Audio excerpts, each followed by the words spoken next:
अस्सलाम वालेकुम नाज़रीन। इमरान रियाज साहब ने इमरान खान की ज़िंदगी को क्या ख़तरात लाहक हैं, इस हवाले से कौम को आगाह किया है। आइए देखते हैं।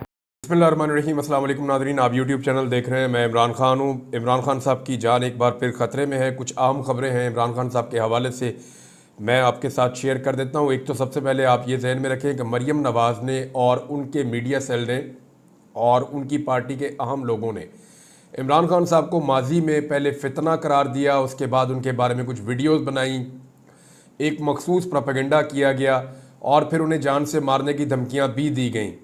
फिर हमने देखा कि इमरान खान साहब पे गोलियां चल गईं और आज तक उन्हें इंसाफ नहीं मिला। इमरान खान साहब की जान को अल्लाह रब्बुल इज़्ज़त ने बचाया था। वैसे वही पैदा करने वाला और वही बचाने वाला है, लेकिन बाल बाल इमरान खान साहब बचे थे। अब मरियम नवाज़ ने एक मरतबा फिर धमकी दी है। मैं उनके अल्फाज आपको बता देता हूँ। मरियम नवाज़ ने कहा कि मैं ये पेशगोई करके जा रही हूँ कि ये फितना भी ख़त्म हो रहा है और इस फितने की फितनाबाजी भी ख़त्म हो रही है। तो ये मरियम नवाज़ साहिबा ने कहा और एक मरतबा फिर इमरान खान साहब को जान से मारने की धमकी दी है। ये वज़ीर आला पंजाब है। याद रखिएगा कि जाली वज़ीर आला पंजाब मरियम नवाज़ है। ये इलेक्शन हार गई थी, खुद भी अपना इलेक्शन महर शराफत अली से हार गई थी और पंजाब में ये अकलियत में है। ये बहुत थोड़ी सी सीटें जीते थे, लेकिन इनके वालिद ग्रामी की ख्वाहिश के ऊपर इनको वज़ीर आला पंजाब बनाया गया है। अब इमरान खान की जान एक बार फिर ख़तरे में है और पहले भी इमरान खान को कत्ल करने की कोशिश 2 मरतबा हो चुकी है। इमरान खान साहब के बकौल ख़ुद वो कह रहे हैं कि उनकी जान ख़तरे में है और इस वक्त वो पंजाब की एक जेल में कैद हैं और पंजाब की वज़ीर आला की जानिब से एक ऐसा स्टेटमेंट इंतहाई खौफनाक है। इमरान खान साहब की फैमिली, इमरान खान साहब की पार्टी, वो ये बार बार बता चुके हैं कि जेल में इमरान खान के साथ इंतहाई बदसलूकी की जा रही है। अब वज़ीर आला खैबर पख्तूनख्वा, पाकिस्तान तहरीक इंसाफ और इमरान खान साहब की फैमिली की ये जिम्मेदारी है कि वो वकला के ज़रिए से आला अदलिया से रुजू करें और बताएं कि जिस जेल में इमरान खान साहब कैद हैं वहाँ पे उनकी जान को ख़तरा है, क्योंकि उस सूबे की वज़ीर आला ने ये ओपनली कह दिया है। अब बजाय इसके कि इमरान खान साहब को इस सूबे की जेल में रखा जाए, मेरे ख्याल में उनका सूबा तब्दील किया जाना चाहिए और खैबर पख्तूनख्वा भी हो सकता है, कोई और सूबा भी हो सकता है, लेकिन इमरान खान को वैसे रिहा ही किया जाए तो ज़्यादा बेहतर है, क्योंकि निज़ाम इमरान खान से लड़के देख चुका है और निज़ाम को बुरी तरह शिकस्त हुई है, लेकिन इमरान खान हार नहीं मान रहा है। मिसाल के तौर पे इमरान खान साहब का आप कल वाला स्टेटमेंट देख लीजिए कि कल ही इमरान खान साहब ने कहा कि मुझे मिलिट्री कोर्ट में ले जाओ या जहां मर्जी ले जाओ, एक कदम भी अपने मौक़िफ़ से पीछे नहीं हटूंगा, अवाम के हुकूक और जमहूरियत के लिए मैं डटा रहूँगा, कोई डील नहीं होगी, ये इमरान खान साहब ने कहा। फिर इमरान खान साहब ने यह भी कहा कि जानवरों को भी ऐसे नहीं रखा जाता जैसे मुझे रखा गया है। ये वो आदमी है जिसने शहजादों की तरह अपनी पूरी ज़िंदगी गुजारी है और आज वो इस कौम के लिए, आप लोगों के लिए, आप लोग सुन रहे हैं, उसने अपने आप को किस हाल से दो चार कर दिया है। बार बार उसे डील ऑफ़र की गई। कब कब इमरान खान को क्या क्या डील ऑफ़र की गई वो मैं आपको अभी बताता हूँ, ये रिकॉर्ड पे रहनी चाहिए चीज़ें। लेकिन मरियम नवाज़ का कंडक्ट अगर आप देखें तो ये एक सैडस्ट माइंड सेट है। मरियम नवाज़ जो है वो एक सफाकियत है उनके दिमाग में। उसका अंदाज़ा आप यहाँ से लगाएं ना कि बच्चे निकले एहतजाज करने के लिए, मार मार के बच्चों को लहू लहान कर दिया, बजाय इसके कि बच्चों से माफ़ी मांगी जाती और ये कहा जाता कि बच्चों कोई गलत फहमी हुई है या हम इंक्वायरी करवा लेते हैं। बच्चों को उठाकर जेलों में डाल दिया, उन्हें लॉकअप्स के अंदर बंद कर दिया। तो ये सफाकियत की इंतहा है। जो शहीद अरशद शरीफ की डेड बॉडी के साथ मरियम नवाज़ ने किया वो सफाकियत की इंतहा है। बच्चों पर तशद्दुद, ख़वातीन पर तशद्दुद, ख़वातीन की गिरफ्तारियाँ, सड़कों पर घसीटना, रबड़ की गोलियाँ मारना, ये सारा कुछ सफाकियत नहीं है तो और क्या है। और जो सलूक अपने पॉलिटिकल अपोनेंट्स के साथ मरियम नवाज़ ने रखा, ये तो सफाकियत की बदतरीन मिसालें। वो लोग जिन्होंने मरियम नवाज़ और इनके वालिद से बेहतरीन सलूक किया था उनको भी निशाने इबरत बनाने की कोशिश की है। मैं आपके सामने चंद नाम ले लेता हूँ। यानी अगर आप देखें उमर चीमा के साथ क्या किया है इन्होंने, आप अंदाज़ा करें ना। सिर्फ इमरान खान से वफादारी की वो सज़ा काट रहे हैं। या आप मियां महमूद रशीद साहब को देखें, मैं उन्हें मिला भी जेल में, उनकी वाकई बहुत ख़राब हालत है, लेकिन वो इमरान खान से गद्दारी नहीं करना चाहते। इसी तरह जो है वो एजाज चौधरी साहब, सेनेटर होने के बावजूद एक मरतबा भी उनको सेनेट में नहीं आने दिया। ये ऐसे जालिम लोग हैं।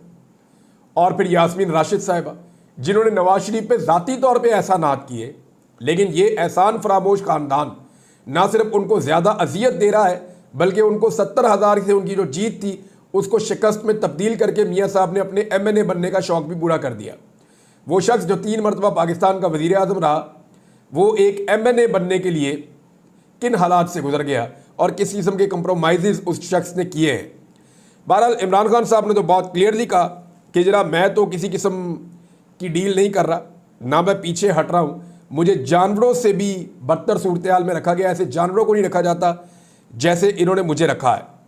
लेकिन ये वक्त भी गुजर ही जाएगा, ये वक्त गुजर जाएगा और ये जो लोग जुल्म कर रहे हैं ये लोग याद रखेंगे कि इन्होंने क्या कुछ किया है और उनको याद दिलाया भी जाएगा बाद में। इमरान खान साहब को देखें जी, 3 मरतबा ऐसा मौका आया कि उनको डील की ऑफ़र की गई है। ये खबर हामिद मीर साहब ने भी दी है, लेकिन इमरान खान साहब को कब कब डील की ऑफ़र की गई वो तमाम चीज़ें मैं इस वीलॉग में आपको अभी बता देता हूँ। एक, जब 2024 के इंतखाबात हो रहे थे 8 फरवरी को, उससे पहले इमरान खान साहब को एक डील दी गई थी। इसके बारे में इमरान खान साहब की फैमिली ने कंफर्म भी किया था।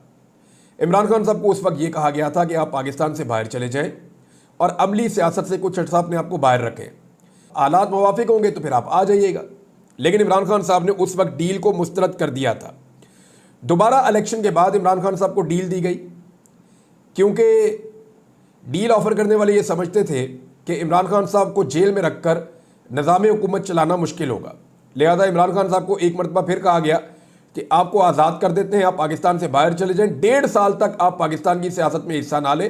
पहले 3 साल कहा गया, फिर 1.5 साल कहा गया कि आप इतना अरसा खामोश रहे तो खान साहब आपके लिए गुंजाइश पैदा हो जाएगी, हालात बदल जाएंगे, आप पाकिस्तान से बाहर चले जाएं।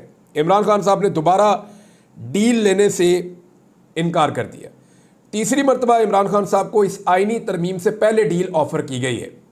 इस डील की तफसीलात अभी तक बाहर नहीं आई है, लेकिन ये कन्फर्म हो गया है कि 2 मुलाकातें इमरान खान साहब से नामालूम अफराद ने जेल के अंदर की हैं रात के अंधेरे में, और वो लोग इमरान खान साहब के पास कुछ पैगामात लेकर आए थे और कुछ बराह रास्त एक बड़ी शख्सियत भी आकर इमरान खान से मिली थी। लेकिन हुआ क्या?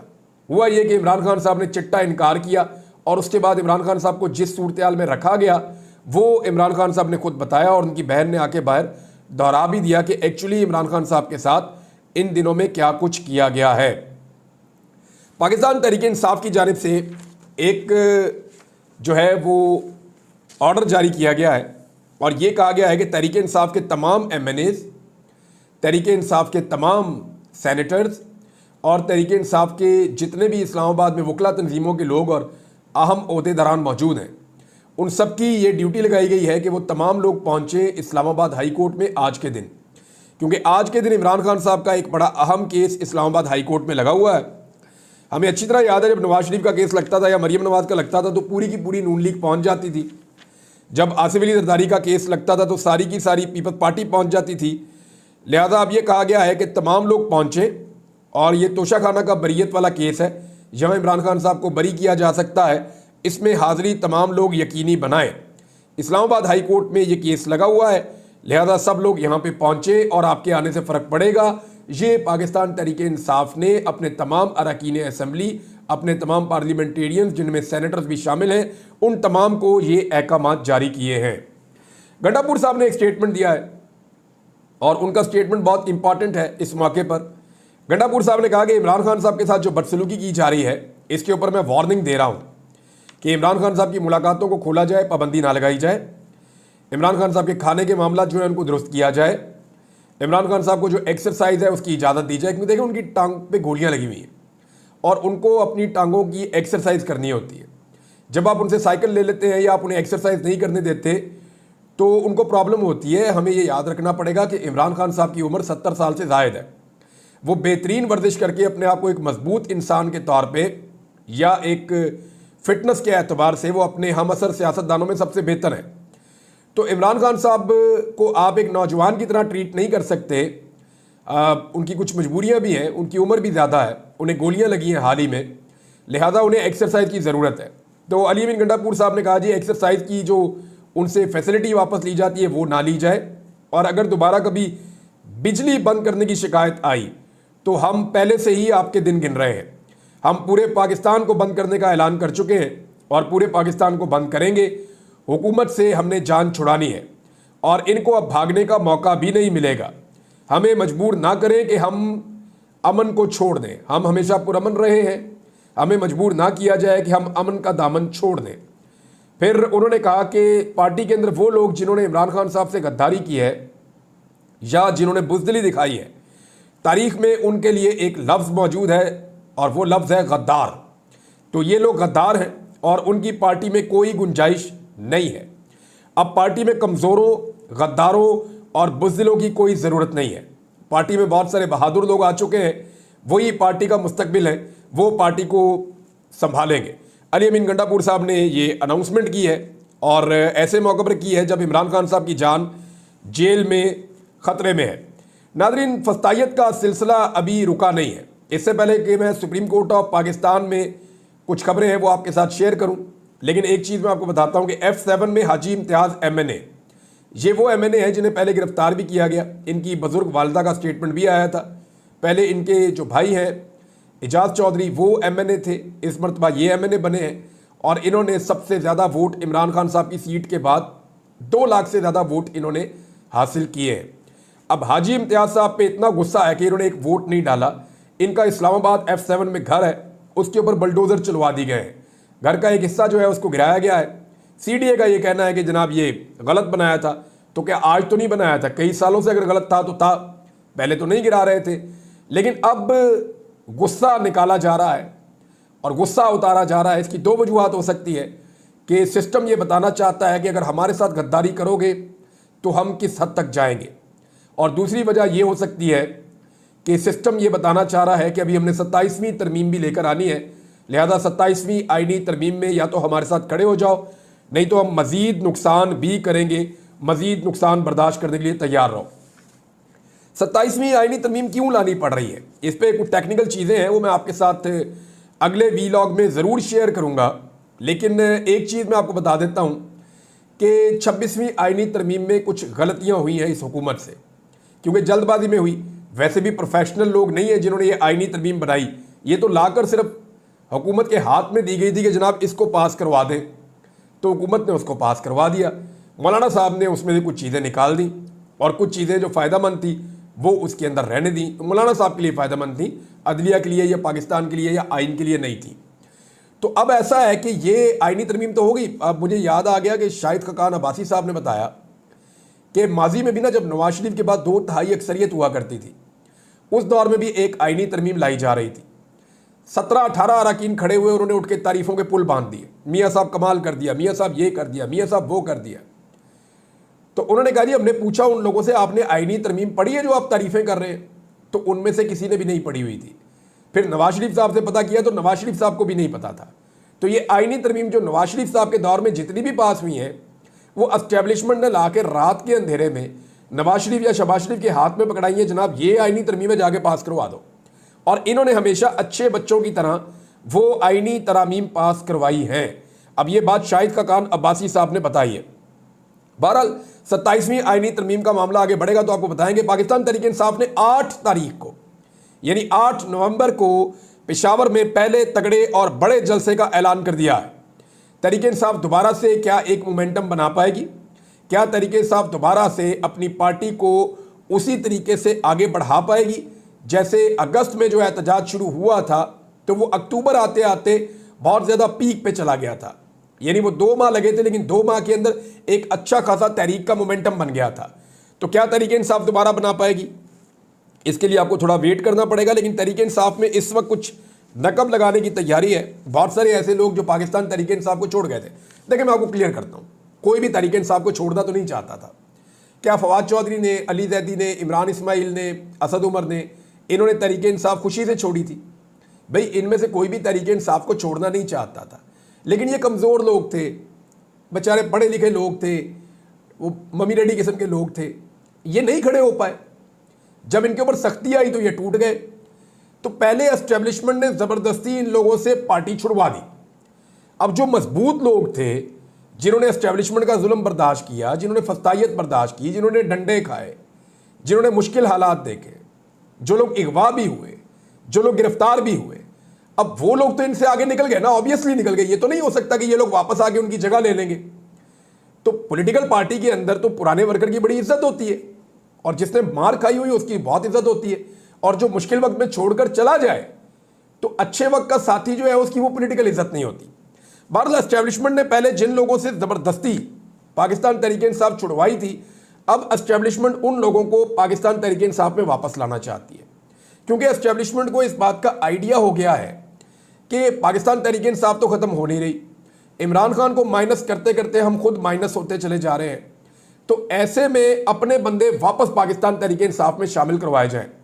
अब आपको बहुत सारे लोगों के इंटरव्यूज़ देखने को मिलेंगे जो लोग पहले गायब हो गए थे और एस्टेब्लिशमेंट उनके टीवी पे आने के भी खिलाफ थी, लेकिन अब आपको वो नज़र आना शुरू हो जाएंगे और उनके लिए रास्ता बनाया जाएगा कि ये तहरीक इंसाफ में आ जाए, ताकि आइंदा तहरीक इंसाफ को या इनको कंट्रोल करना ज़रा आसान रह जाए।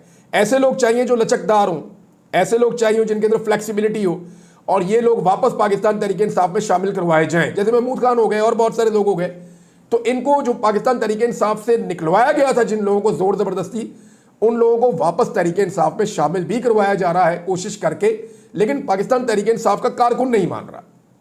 कारकुन बहुत गुस्से में, वो ये कह रहा है कि मार हमने खाई और ये वापस आ जाएंगे, तो ये तो नहीं हो सकता। और क्या ये वापस आके उन्हीं पोजीशंस पे बैठ जाएंगे, ये भी एक बड़ा सवाल है। आप ये देखें ना कि कोई भी टीवी या कोई टॉक शो या किसी जगह पे कोई लॉबिंग सदाकत अब्बासी के लिए नहीं हो रही, जो डार बरादरान है सियालकोट से उनके लिए नहीं हो रही, क्योंकि ये वो लोग हैं जिन्होंने बदतरीन फस्तायत बर्दाश्त करने के बावजूद इमरान खान का साथ नहीं छोड़ा। यानी सदाकत अब्बासी और डार का एक इंटरव्यू के अलावा तो कुछ नहीं कर सके, और सारी दुनिया को पता है कि वो इंटरव्यूज कैसे हुए। वो जिन सहाफ़ियों ने इंटरव्यू लिए वो सारी ज़िंदगी शीशे में पता नहीं अपनी शक्ल कैसे देखेंगे, जितना जुल्म उन्होंने किया कि गिरफ्तार आदमी को पकड़ के लाया जा रहा है, ला के बिठाया जा रहा है, बैठ के ये इंटरव्यू ले रहे हैं, इन्हें शर्म भी नहीं आई और उन्होंने ये काम कर दिया। बहरहाल सदाकत अब्बासी के लिए, डार बरादरान के लिए वो मामला नहीं है जो बाकी लोगों के लिए मामला है। अब इन लोगों को क्यों शामिल करवाया जा रहा है, ताकि इनके ज़रिए से तहरीक इंसाफ को फ्यूचर में अंगेज किया जा सके। वो तहरीक इंसाफ के अंदर से वो सारे लोग निकल गए हैं जो कंप्रोमाइज़ थे, अब वो लोग मौजूद हैं जो मजबूत हैं, और वो भी एक दूसरे में शक करते रहते हैं कि कोई कंप्रोमाइज़ तो नहीं है। देखें ना, दूध का जो जला हुआ होता है ना, वो छाछ भी फूक फूक के पीता है। तहरीक इंसाफ को इतना धोखा मिला, ऐसे ऐसे लोग तहरीक इंसाफ को छोड़ गए, यानी असद उमर आप नाम ले लें, कोई सोच भी नहीं सकता था, और बहुत सारे नाम हैं। ऐसे ऐसे लोग तहरीक इंसाफ को छोड़ गए मुश्किल वक्त में कि आज, और ऐसे लोग खड़े हो गए जिनका कोई तवक्को नहीं कर सकता था। तो आज पाकिस्तान तहरीक इंसाफ का वर्कर या तहरीक इंसाफ के रहनुमा एक दूसरे को ऐसी नज़र से देखते हैं कि पता नहीं कब वक्त आए और कौन हमें छोड़ जाए। लिहाजा अब ये चीज़ें जो है वो आने वाले दिनों में और क्लियर होती चली जाएंगी। एक और खबर जो अदालत से है वो ये है कि 2 एडहॉक जजेस जिन्हें काजी फ़ायद ईसा साहब लाए थे अपनी ख्वाहिश पे, उनमें एक मज़हर आलम मियाँ खेर और दूसरे जस्टिस तारिक मसूद, इन दोनों को फुल कोर्ट के इजलास में शरीक नहीं किया गया। ये छोटी बात नहीं है, ये बड़ी बात है। ये 2 जजेस को काजी फ़ायद ईसा साहब अपनी मर्जी के 2 जज लेकर आए थे ताकि सुप्रीम कोर्ट में काजी साहब की अक्सरियत वापस आ सके। लाने तो 4 थे लेकिन 2 आ गए थे। तो अब मामला ये है कि फुल कोर्ट के इजलास में इनको नहीं बिठाया गया। इसका मतलब है कि सुप्रीम कोर्ट ऑफ पाकिस्तान का जो मूड है वो नहीं है जो काजी फ़ायद ईसा का था। और काजी फ़ायद ईसा साहब ने मुनीब अख्तर साहब को जिन एतराज़ात के साथ हटाया था, उन एतराज़ात को भी रद्दी की टोकरी में डाल दिया है जस्टिस याया अफरीदी ने। फिलहाल तो ये चल रहा है। मैं आपको फिर कहूंगा कि अभी भी जस्टिस याया अफरीदी साहब के बारे में किसी नतीजे पर आप नहीं पहुंच सकते जब तक कि वो पाकिस्तान की आवाम का बैंडेड पाकिस्तानियों को वापस नहीं दे देते। बिल्कुल, जैसे इमरान रियाज साहब कह रहे थे कि इमरान खान की ज़िंदगी इस वक्त शदीद ख़तरा से दो चार है और जेल में उनको जो खाना दिया जा रहा है वो भी प्रॉपर उसकी चेकिंग नहीं हो रही, और इमरान खान की जो फैमिली है उनको भी काफ़ी एतराज़ात हैं इस हवाले से, और इमरान खान की ज़िंदगी के को जो थ्रेट्स हैं उस हवाले भी उन्होंने काफ़ी बात की है। और मरियम नवाज़ साहबा का ताज़ा तरीन बयान भी है जिसमें उन्होंने इमरान खान को फितना करार देते हुए उसे ख़त्म करने की जो धमकी दी है, इस हवाले से भी आवाम को, पीटी कारकुनान को और इमरान खान की जो हमशीरा है उन्होंने प्रेस कॉन्फ्रेंस में भी इसका तज़किरा किया है। तो ये संजीदा इल्ज़ामात हैं, इस हवाले से तहकीकात इंतहाई ज़रूरी हैं।